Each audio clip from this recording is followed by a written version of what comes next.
I'm Ryan Betson from the Pop Culturist, and today I am joined by Paul James of Player 2 fame. He and I have come together once again to review a game. This time, it's Story of Seasons, Pioneers of Olive Town. To kick things off, we want to say a big thank you to Turn Left Distribution Australia for providing us both with a copy of this game to check out. Quick rundown. Story of Seasons. It's a farming game. It's it's a team that used to make Harvest Moon back in the day. They separated from Natsume, went over, worked with Marvelous, and they are now making this over here. So if you love Harvest Moon of old, this is the one you want. Not Harvest Moon in name. You want Harvest Moon in feel. Padge, tell the folks. What's up, man? Give it a rundown of what the game is about. I don't know. I don't think I have time. I'm too busy harvesting. You're harvesting crops right now. No, I mean, as you said, kind of built on the DNA of the Harvest Moon franchise. It goes back to the 90s, really. I remember playing the first one on the Super Nintendo all those years ago. But it works not too dissimilarly. I guess if we've got the younger audience here that might be following along, they'd be more familiar with some more contemporary sort of takes on the franchise in the form of Stardew Valley, for example. So in the same vein with Stardew Valley, which is the same vein as the old Harvest Moons, you are inherited a farm at the start of the game. It is your grandfather's farm. You rock up to town to be like, I'm going to bring this farm back to its glory days, and then that's it. You spend the next X amount of time growing crops, caring for animals, schmoozing with the townsfolk, finding your boyfriend or girlfriend, and getting all romancy, and that's it. And that's kind of the base premise of the game. It's the same standard premise life in every farming game there is. Not a bad thing because it's awesome. I almost swore. It's awesome. And so here things are a little bit different. So rather than just tending for your farm, what you are what the big goal is to grow Olive Town. So Olive Town is a small little country town, and the mayor comes to you and says, "Hey, while you're caring for the farm, do you mind helping us rebuild this town so it can become a tourist attraction, so we can have more people come in, etc., etc."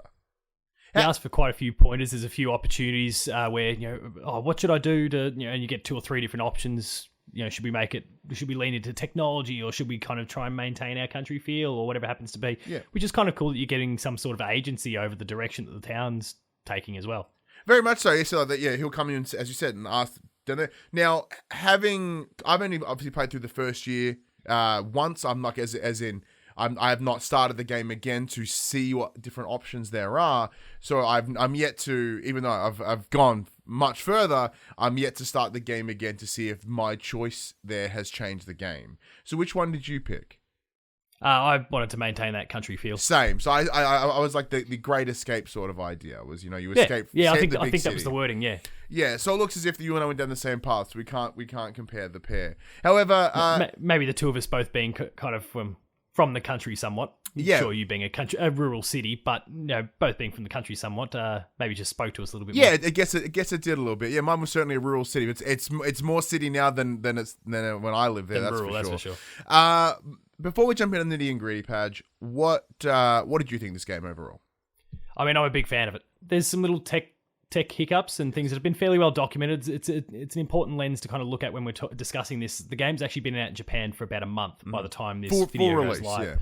Yeah, full release in Japan for about a month. And so they'd already gotten a bit of feedback over performance issues, load time, some of those sorts of things. And these are things that they were looking to clean up before the Western launch, but things that we were still ultimately encountering during this review period.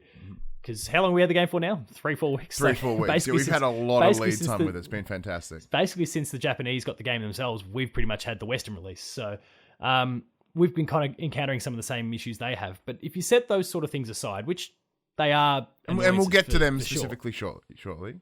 The experience, the loop really, that we kind of discussed before, that we've seen in old Harvest Moons, that we've seen in previous Story of Seasons titles, that we've seen in Stardew Valley is pretty much the same here, but they have really blown out what you can do in my eyes. Now, I was talking to you before we started recording, so I played a lot of Harvest Moon back in the day before it got shit.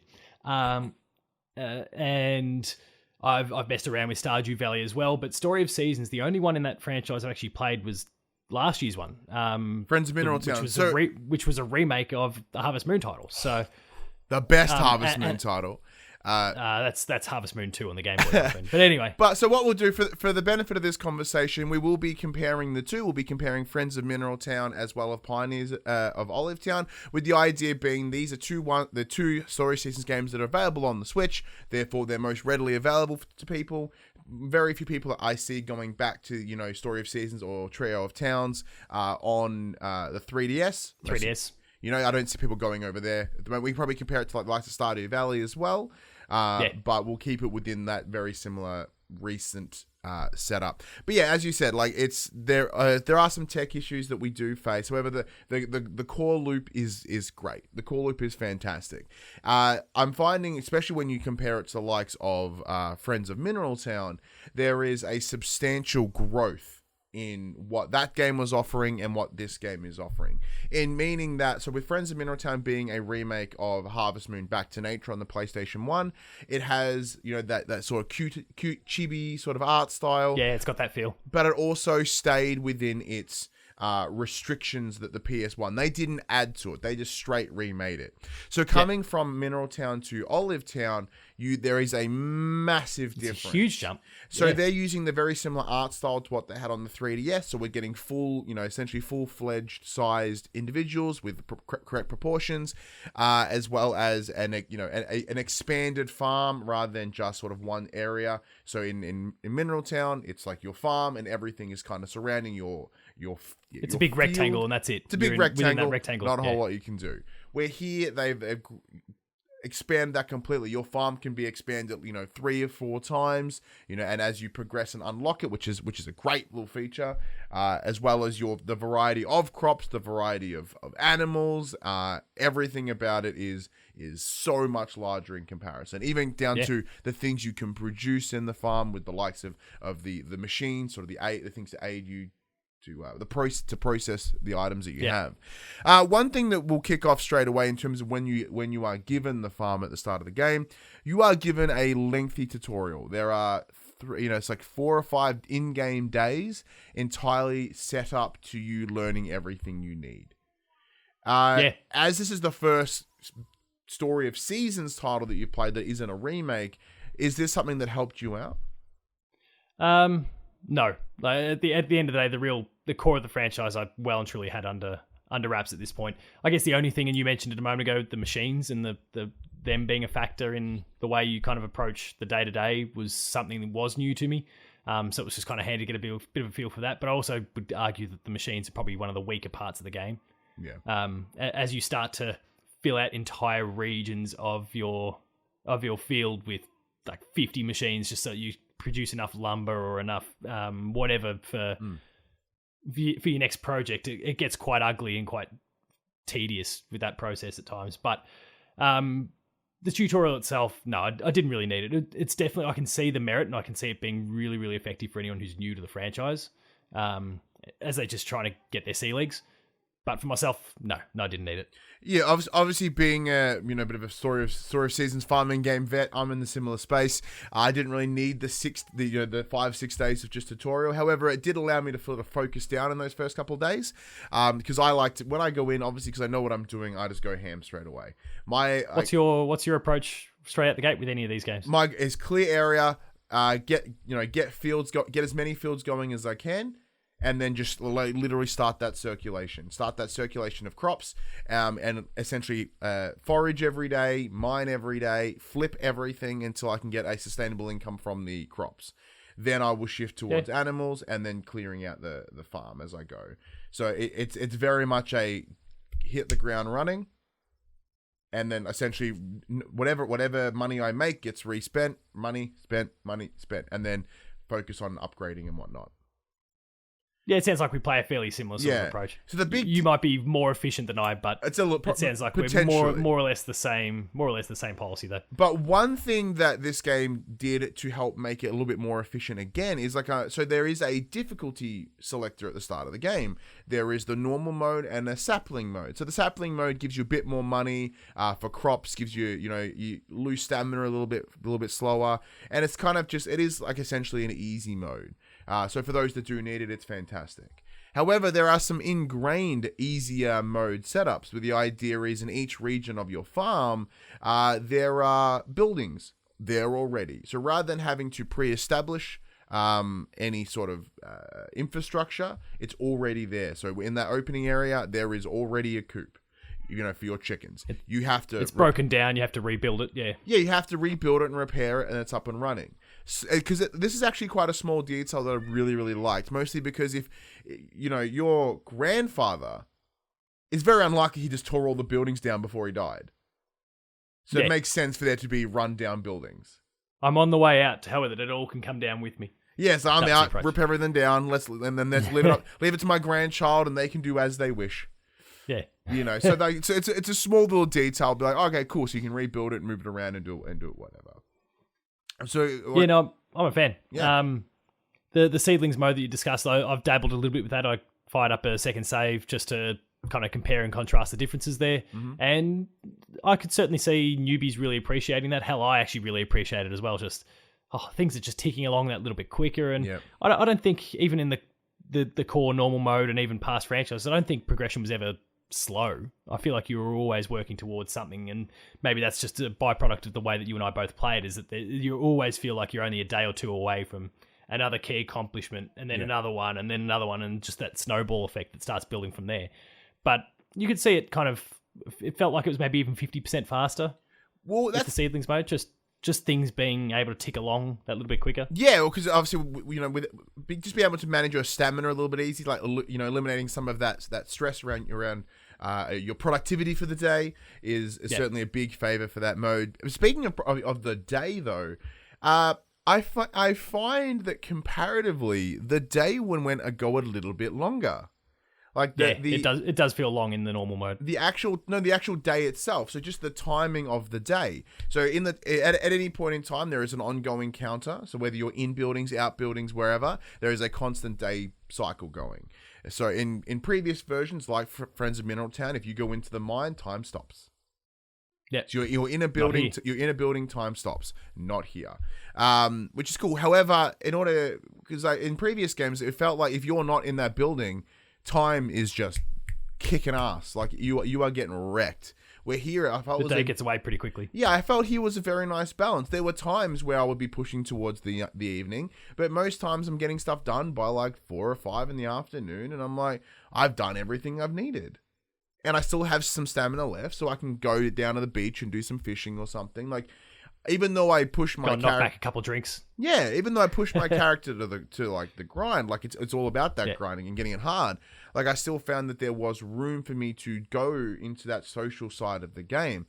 Because as we discussed at the start, like, primarily I will just go ham. I focus solely on the farming side of things. And then I look at the social part of the game later. And like, all right, well, now that my farm is relatively self-sufficient, let's go meet the townsfolk. Let's go do this. Let's go do that. Where here, it's kind of nicely balancing it out for me. Yeah, I do agree with that. And yeah, the length of the day does enable that a little bit more, because it feels longer. Well, it is absolutely longer, and that does allow for, obviously, what you described with the indoor scenarios or the enclosed experiences, whether you're in the mine or whatever. And to your point, I feel like the balancing act was about right. Like, I feel like there's just enough time, but you're never having to race the clock to get everything done. Yeah. And that even extends through to the shipping, where now it's just at the end of the day, once you go to bed, that there's no one rocking up at 5 p.m. going, I'm here to take the stuff. It's just like, fuck off, Zach. I'm not quite finished yet. Yeah, like, I'm still working. When you tap out, it'll record everything you've offloaded for the day. Well, let's get into some of those nitty and gritty mechanics. And so one of them being the shipping container. It's a small detail, and I know that Stardew doesn't have it, and we know that obviously Friends of Mineral Town doesn't have it. The idea is you can put things in the shipping container, but you can take them back out. Which is nice. Which is awesome, because the amount of times you're just like through your inventory, and you've just yeeted things in and you go, oh no. Wait, I need that. You're like, I've just accidentally sold all of my ore. Crap. Look, I can't say that I've made that mistake. I can see very easily how it would happen. Back in the day, I would have. Now I'm not. Now I'm, as said. But here, there's the chance, if I had, I'm not hindered by it. which is a big plus. But yeah, in terms of those nitty and gritty mechanics, is there anything that you want to really dive into? I mean, I wouldn't necessarily call it a mechanic, but even just like how as you progress through the different regions of the farm, as you start to unlock these different things, you might just like the very first one when you first arrive at the farm, it's just a chicken wandering around that you can just tame and bring it in. Yes, rather have to go buy one. Yeah. It just helps you to get that ball rolling, so that you get to the next region. There's a cow wandering around. The next one, you got more creatures wandering around. It's nice in that respect as my daughter screams in the background. But she's making sure you mention the cow. She's obviously a big fan of the cows. Yeah. Yeah, exactly. She's been named after a chicken. That's right. The chicken's been named after her, as is my son. But that brings up a good question, though, Padge. Your naming convention of your creature of your farm animals. So, do you just go with people you know? I mean, the chickens, and then eventually I found it was like a chicken with like a silver beak. Yeah, or something like that. I don't know. That's all my immediate family, like wife and kids. Then after that, I got a bit lazy. Like I found when I found the cow, I called it Yeah, just reversed it backwards because that was like an old thing that my granddad said before the first time he made me eat cow's tongue, and I didn't realize it. He explained afterwards that the cows up there say because they get their tongues cut out. Oh, that's dark. It was it was quite dark. But yeah, that's just been locked in the brain since I was like 7 or 8 years old. Nice. Traumatized, I'd probably say, but I called the cow as a result. No, it's kind of casual and whatever from that point onwards. Well, mine get the key people, the family, and then that's it. See, mine varies. Mine aren't named after people that I know. Like, so previously, it would just be if I'm like shit, because I'm really bad at names, like really, really bad at picking names. So I'm like, well, what if I need a good subsect of names? What do I use? So previously, I've used wrestlers. I use wrestlers. That's what I've done this time. I'm using wrestlers. So depending on the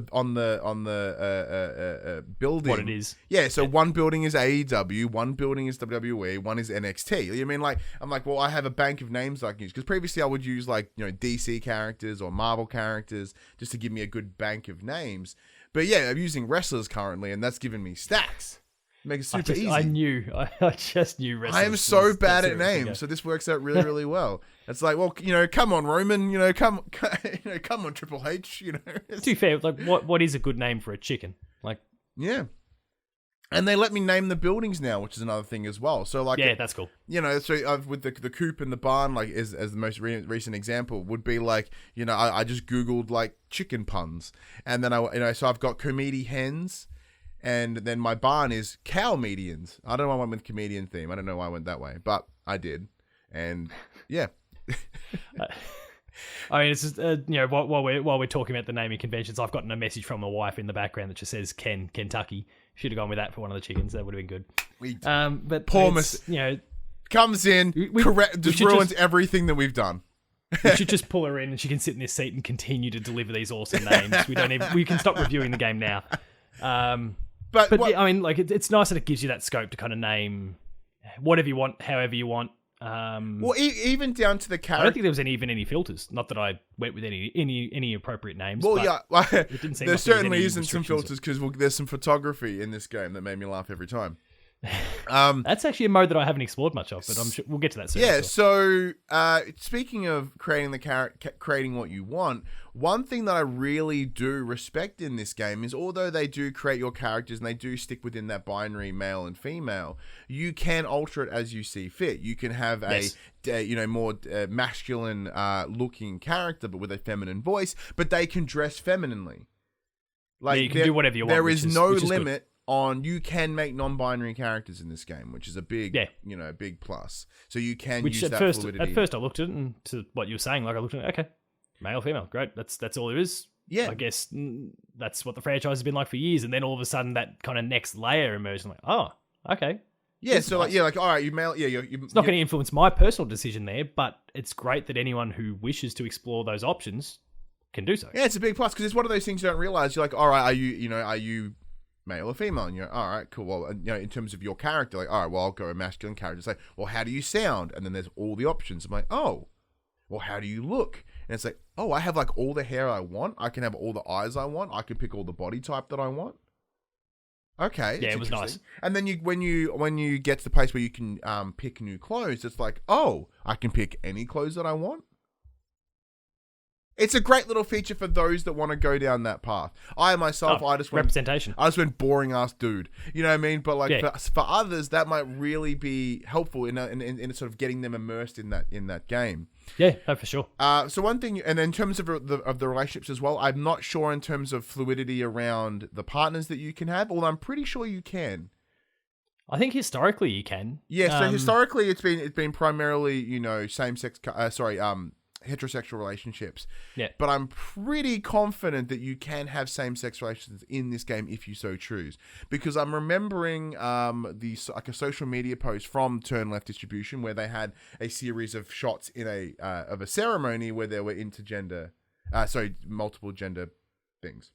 Yeah. Which is mad. If that's how you present yourself to the world, you can do it in this game, and that's fantastic. And that's awesome. That's fantastic. I want to touch upon something else you mentioned previously about the regions of your farm. Yeah. So as you progress, there are different resources in each section of the farm, which as you need to collect certain amount of materials and or money to unlock your second area. And then when you're in there, there's new kinds of trees, there's new kinds of things to forage. There's so it instantly expands on what you can do, and then you go, oh, okay, well I can do this now. I can create these new processing machines. I can create these new kinds of fences. You know what I mean? Like there's a bunch of new things you can do as you progress.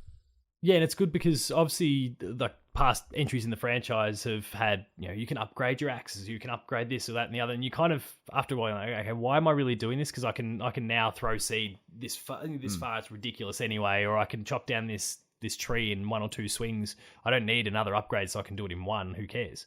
But now, because and it's very convenient that you go from each region, all of a sudden the trees are stronger and the rocks are more, will take more beating or whatever. That's a video game.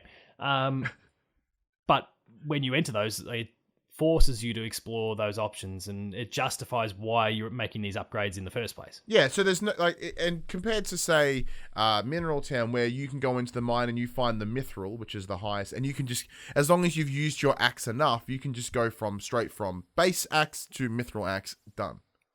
Where here it's like, no, you've got to progress. You literally have to work it, unlock the next one in the bronze and then the silver, the iron or whatever, and you've got to do it that way. You can't just jump. It forces you. It's good, which is good. For some, that might be a little bit throttling, but I think it's probably a better way to go about it.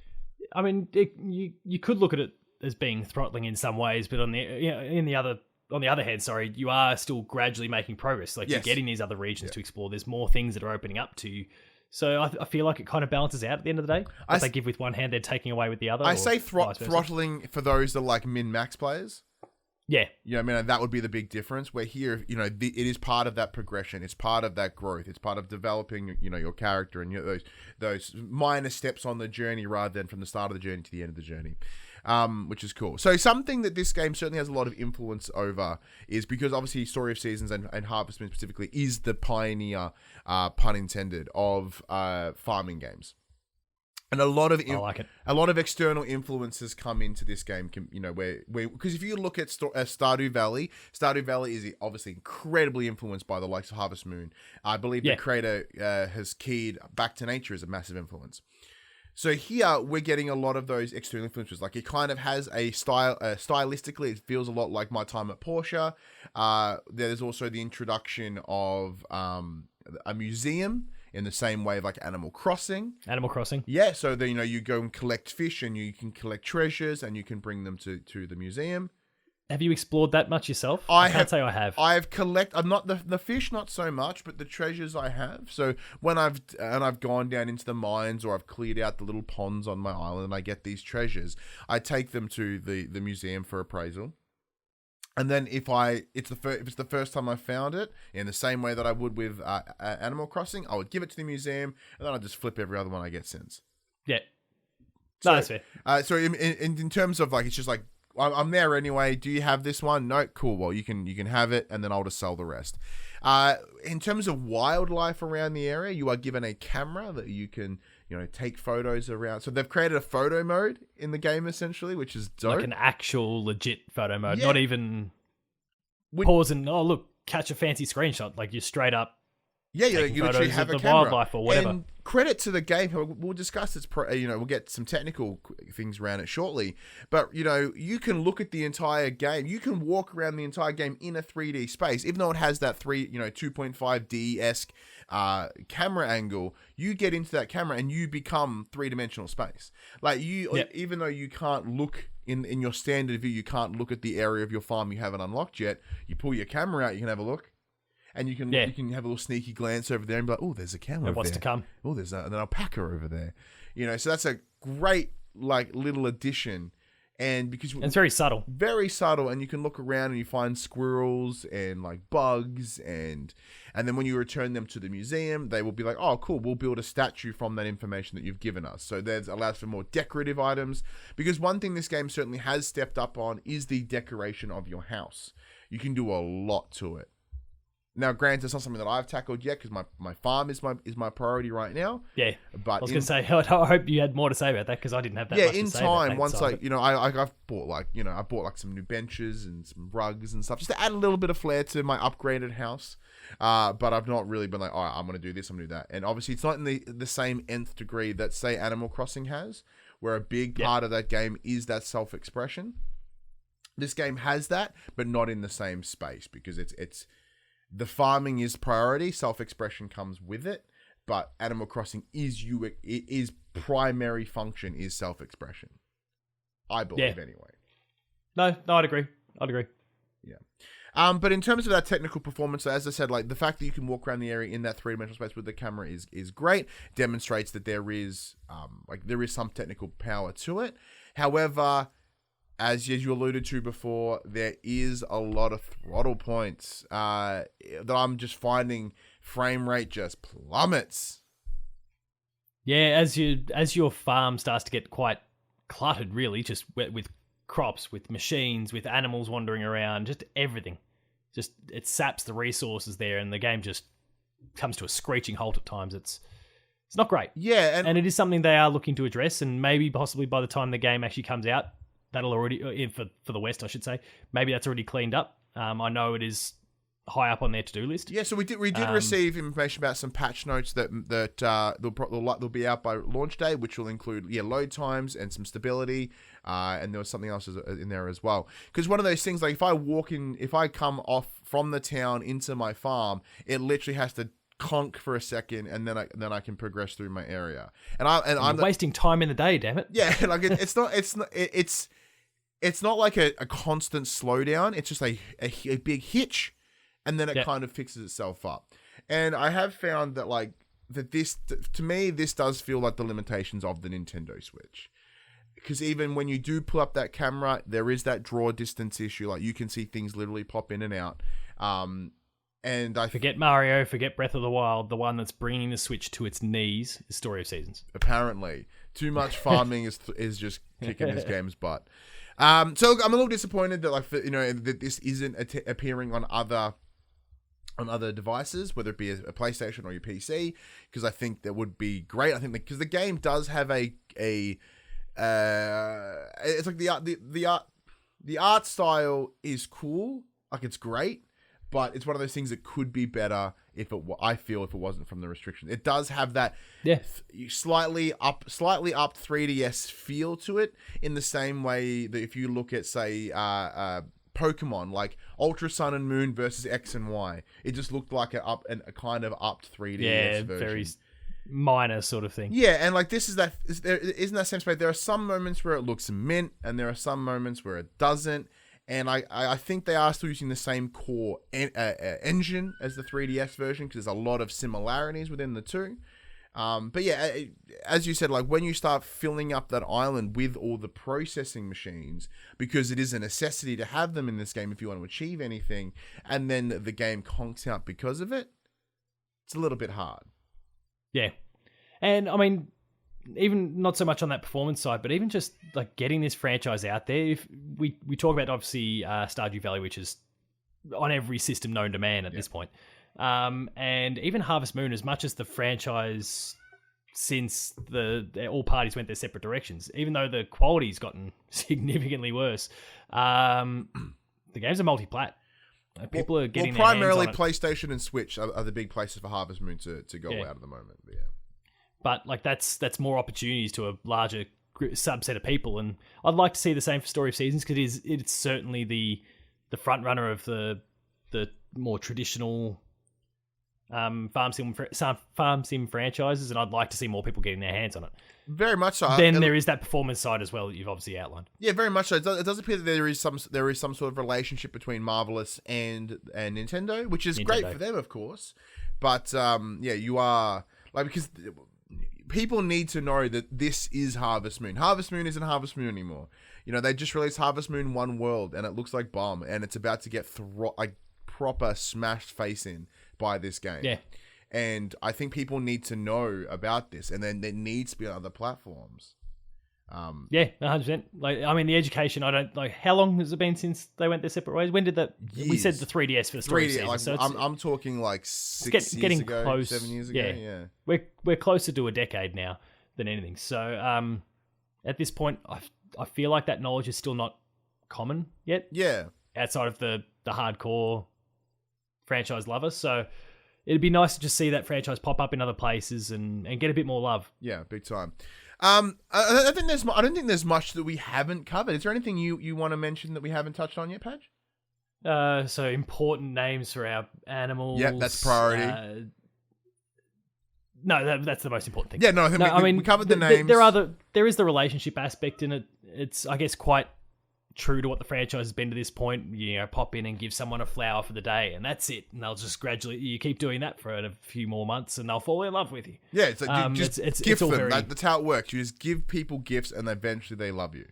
Yeah, you're buying love. Talk to them every day. It hasn't changed in that respect. I guess that's one area that maybe things could potentially expand and improve going forward.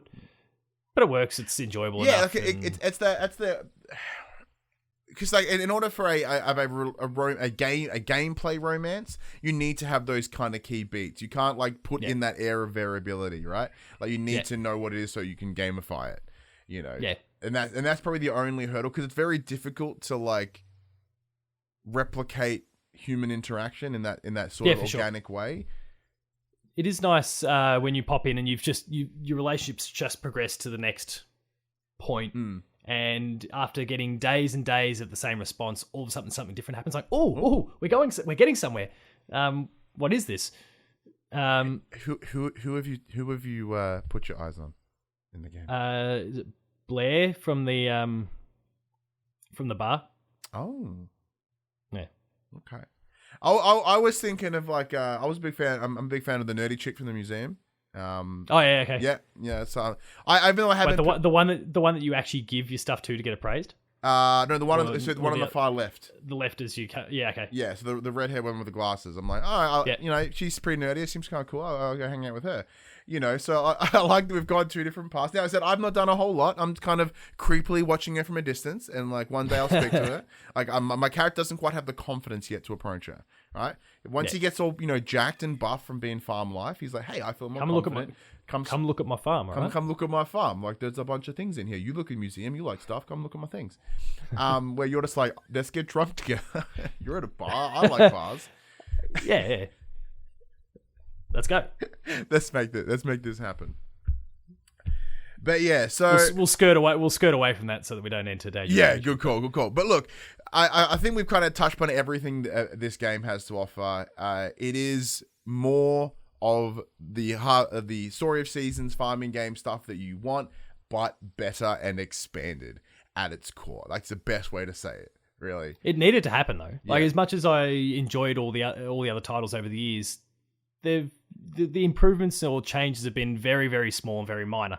This is a substantial jump in terms of the scope, in terms of scale, in terms of what you can do. And some things have worked and some things haven't. Again, I think the machines are a weakness.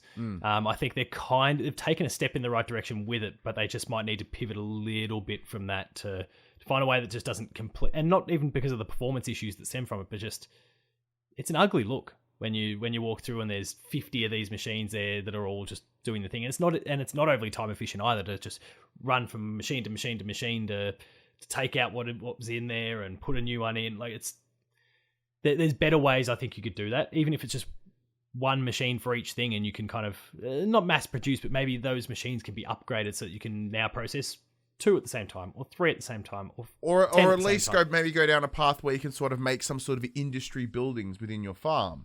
You know, like as in you start at this little thing that converts wood, and then from wood to lumber, and then as you progress, you have, in the same way that you have a barn, you have a small factory, and you go in there and it's a lumber mill, right? And you can just like upgrade it and churns out stuff faster, or you can pick it like. Because that seems to be the logical progression here. Is like, so going from just having wood and fucking rocks to making a house with it, like the leap here is good, as you said. Like you now are processing more things on an individual level, so you are stepping it rather than just having ore. You can now go from ore to refined to jewelry. You know what I mean? Like there is that stepping. It's like a little RPG, sort of a little bit. You know, it's probably not the exact descriptor for it, but it's kind of down that path in terms of there's trees and stuff. Kind of skill tree in some ways, yeah. Yeah, which is cool. But yeah, that would certainly be a good space to improve.